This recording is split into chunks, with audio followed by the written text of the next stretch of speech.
Hi everyone, I am Priya Lanzano for Hello63.com and I am right here at Gosok Bus Terminal for the 50,000 won challenge. Bale, 50,000 won is about 2,000 pesos. Iikot ako dito sa Gosok Bus Terminal Shopping Center para maubos. Titignan natin kung gaano karami mabibili ko sa 2,000 pesos. Let's go!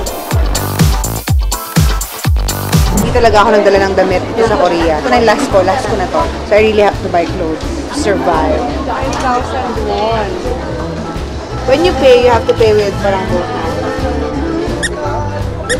This one is only 120 pesos, so I'm gonna buy it. 520 for the 3 clothes.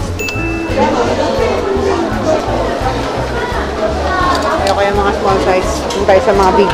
So this is 10,000 won or 400 pesos. Goodbye, good choice. Okay, now let's go find other clothes. 400 pesos. Yeah! Wow, only 5,000. Ideally, just 3,000 to 5,000 won, which is about 120 to 200 pesos. Mga galawang kuripot yan. Hashtag kuripot news. I need to buy shoes. 11,000 won left.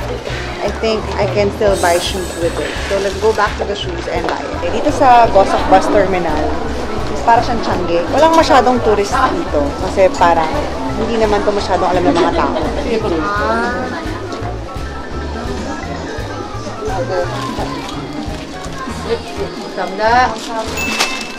I have 2,000 won left. Buy one get one, 2,000 won. So I'm gonna buy.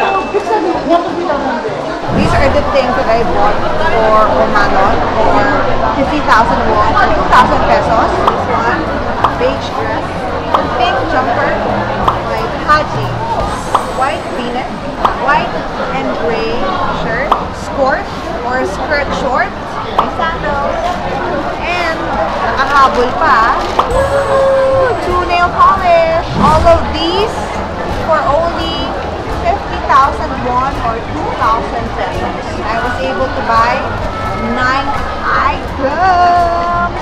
Please make sure to drop by here at the Gosok Bus Terminal or the Express Bus Terminal whenever you drop by Korea para talagang sulit ang shopping. Sobrang ako, talagang nire-recommend ko to more than anywhere else for shopping. And that's it for me. This has been Priya Lanzano. See you again guys next time.